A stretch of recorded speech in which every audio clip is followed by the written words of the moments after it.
So which brush do I love the most to put in grass, to paint grass? I love my rake brush so much because it just takes a few easy steps with this rake brush to create very three-dimensional grass. And so I want to show you that because sometimes the tool makes all the difference to help you with your simple strokes to build beautiful painting. All right, so this is about a 1/2 inch, this rake brush here. I always tell everybody to grab the brush. It looks like it's chewed. So here you go. You can find our brushes on our app in the App Store under KCK Art Kits. And so you can check them out there. Usually for grass, I use Viridian, which is teal. There's a sap green. This is a middle green. If you don't have sap green, you add a little black to your middle green and you can get sap green. I have a cad yellow and gold and white. Look really nice when you're painting grass, all right? So the first thing I'm gonna do is I'm always painting in my darkest shade first. So my darkest shade, I'm gonna get my teal and I'm gonna gray it down. So I'm only mixing a small amount of paint in this side pal. I'm also going to take the tip of my brush, I'm gonna add water to this side pal, all right? And put some sap green in here.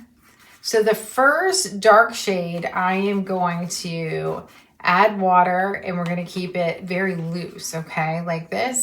Then I might take a little bit of my middle green, tap it off, a little bit of my yellow. Sometimes I like to put multiple colors on the tip and maybe even a little bit of white, okay? So there's the back of my brush. It has multiple colors on it, all right?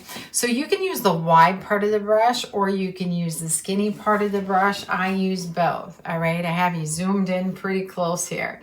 All right, so here's a skinny mark. I'm just using a black canvas just because I don't have a background painted in. So there's a thin mark. Look, with all those colors, what beautiful grass you can make so quickly.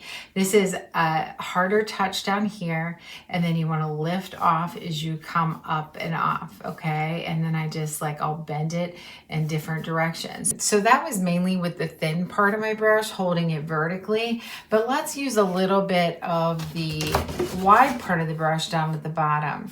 So you can start by putting in some really big pieces, all right, with the wide part of the brush. And then you can go and break it up with the thin part of the brush and add in, some little fine pieces. So if you need that to be a little thicker down there, let me show you again without having so much paint on my brush so you can actually see the strokes, okay? It needs to be thinned down a little bit for you to see. So let me go here and I'm gonna pull up. That's with a wider part of the brush there and you're lifting off. So that's just helping to make it more dense in here. And then we're gonna pull up and lift off with the skinny part of the brush, okay? So say you have a line, it's a hill, like that, and it needs to have grass on it. Don't sit there and I don't want you to do this. Don't do this. I see this a lot.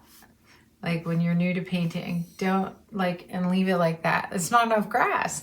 You want to get rid of the line, all right? So if I want to get rid of the line, first I can use that wide part, all right? Let's use the wide part. That way I don't have to take my time to do a million strokes. So let's use the wide part first. We're gonna pull up and lift off and use different shades in there, okay? Pull up and lift off. So first, that chunkiness might bother you, but it doesn't have to be perfect because then you're gonna go, I'm gonna wash off some of that teal. You're gonna go in with your other colors and you're going to add your highlights and your lowlights. Get rid of that line. Do not leave that line because usually you don't see just one sprig of grass here and there, So you're gonna get rid of that line. And then also gold is a fabulous highlight for grass, but don't overdo it. So just a little bit off to the side, tiny bit of gold. And then you can go here and you can add the gold to a couple pieces of your grass, and it'll give a nice little glow. You want this to be a little bit dry before you do that. Generally, when I bring some gold in, then I'll come in and touch a little bit of that gold with some white also, okay? So I'll have that, and then I'll go back and add some white if I wanted to. But you can put in a whole like hillside, just touch it with the white. Now the key is too, when you're adding highlights and lowlights, to leave some of the darkness. So that's what, make it look three-dimensional, is if you leave some of the darkness in there. Think of things like when there's all this darkness in there, it looks like it goes back further, because things that are brighter look like they're coming towards you a little bit more. Things that are darker look like they're going further back, okay? And so let us know if you need anything, you have any questions at all, but have fun creating grass. We also use this brush for fur, feathers, hair, all types of things. Fabulous brush, so try it out sometime. We'll see you soon. Happy painting.